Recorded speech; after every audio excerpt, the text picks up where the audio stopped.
नमस्कार दोस्तों, आज मैं आपको सावन बुधवार पर सुनी जाने वाली गणेश भगवान की कहानी सुनाने जा रही हूँ। प्रेम से बोलिए गणेश भगवान की जय हो। एक समय की बात है, एक गांव में सुंदर नाम का किसान अपने पत्नी लता के साथ रहता था। उनका एक 10 साल का मोहन नाम का बेटा था। सुंदर के पास खेत थे जिस पर वह खेती करके अपने परिवार का पालन पोषण करता था। सुंदर की पत्नी घर के कार्य करती थी। वह गणेश भगवान को अपना इष्ट देव मानती थी। उनके व्रत व पूजा पूरे नियम से करती थी। एक बार गांव में भयंकर महामारी फैली जिसकी चपेट में सुंदर भी आ गया। वह बहुत बीमार पड़ गया। उसकी बीमारी के चलते लता काफी परेशान रहने लगी। उसने सुंदर का काफी उपचार कराया पर वह ठीक नहीं हो पा रहा था। उपचार के चक्कर में खेत भी बिक गए, लेकिन सुंदर की तबीयत दिन पर दिन खराब होती जा रही थी। लता रात दिन पति की सेवा में लगी रहती थी। एक दिन जब वह निराश हो गई तो वह गणेश भगवान के मंदिर में गई और गणेश भगवान के चरणों में बैठकर रोने लगी। उसने कहा, हे प्रभु, मेरे पति को अच्छा कर दीजिए, बदले में मैं कुछ भी करने के लिए तैयार हूँ। उसी मंदिर में एक साधु बाबा बैठे थे। वह लता की बातें सुन रहे थे। जब लता वापस जाने लगी तो उन्होंने कहा, बेटी, तुम क्यों परेशान हो? लता ने उन्हें सारी बात बताई। तब साधु बाबा कुछ देर आंखें बंद करके बैठे रहे और फिर बोले, तुम्हारे पति के पिछले कर्मों के फल के कारण उसकी यह दशा हो रही है। तुम उसके लिए क्या कर सकती हो? तब लता ने कहा, महाराज, मैं कुछ भी कर सकती हूँ, बस मेरे पति के प्राण बच जाएं।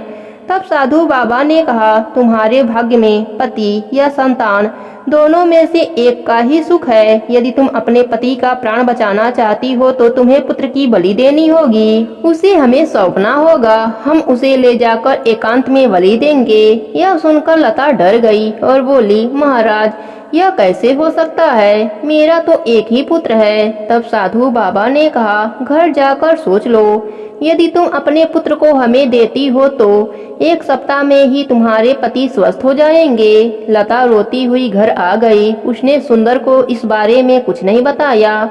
यदि उसे पता लगता तो उसकी तबीयत और भी खराब हो जाती। किसी तरह रात बीती। वह रात भर रोती रही।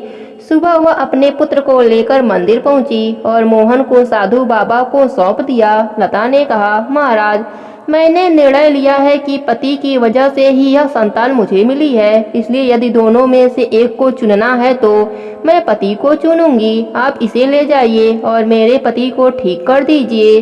साधु बाबा उसे लेकर चल दिए। लता वहीं जमीन पर गिर पड़ी और रोने लगी। वह रोते रोते घर आ गई।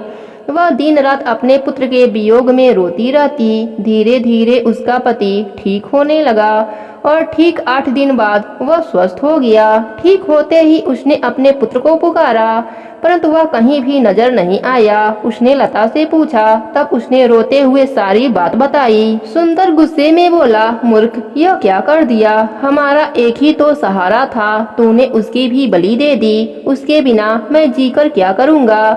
जा उसे कहीं से भी लेकर आ, तभी मेरे घर में पैर रखना। यह कहकर उसने लता को घर से निकाल दिया। वह रोती हुई उसी मंदिर में जा पहुंची।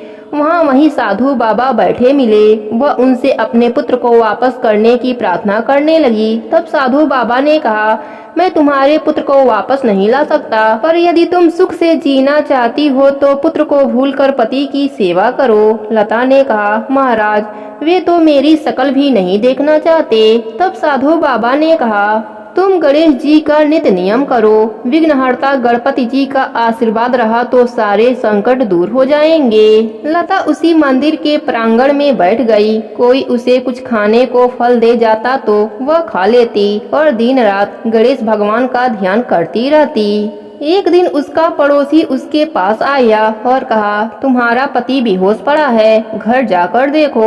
वह दौड़ती हुई घर पहुंची। तब आसपास के लोगों ने कहा, यह पुत्र के वियोग में भूखा प्यासा रहता था और उसी कारण वह आज बेहोश हो गया है। लता ने उसे होश में लाने की काफी कोशिश की, पर वह होश में नहीं आया। लता रोने लगी और गणेश भगवान से प्रार्थना करने लगी कि हे प्रभु, हमसे ऐसी क्या भूल हो गई जो मुझे इतने कष्ट मिल रहे हैं। तभी उसके घर में वही साधु बाबा आए और कहा, बेटी तुम क्यों रो रही हो? लता ने कहा, बाबा मैं तो दोनों तरफ से हार गई, पुत्र की बलि दे दी और पति को भी ठीक नहीं कर पाई। तभी वह साधु बाबा गणेश भगवान के रूप में प्रकट हुए। उन्हें देखकर लता उनके पैरों में गिर गई।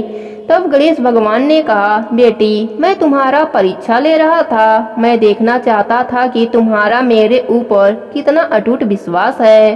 पुत्र की बलि देकर पति द्वारा धिक्कारने पर भी तुम्हारा मेरे पर से विश्वास कम नहीं हुआ। तुमने मेरे व्रत पूरे किए। तभी मोहन भी बाहर से आ गया। बेटे की आवाज सुनकर सुंदर को भी होश आ गया। गणेश भगवान प्रसन्न होकर उनके घर को अन्य धन से भर दिए। दोनों पति पत्नी गणेश भगवान के चरणों में नतमस्तक हो गए। उसके बाद गणेश भगवान अंतर ध्यान हो गए। हे गणेश जी महाराज, अपने सभी भक्तों पर अपनी कृपा बनाए रखना। प्रेम से बोले गणेश भगवान की जय हो।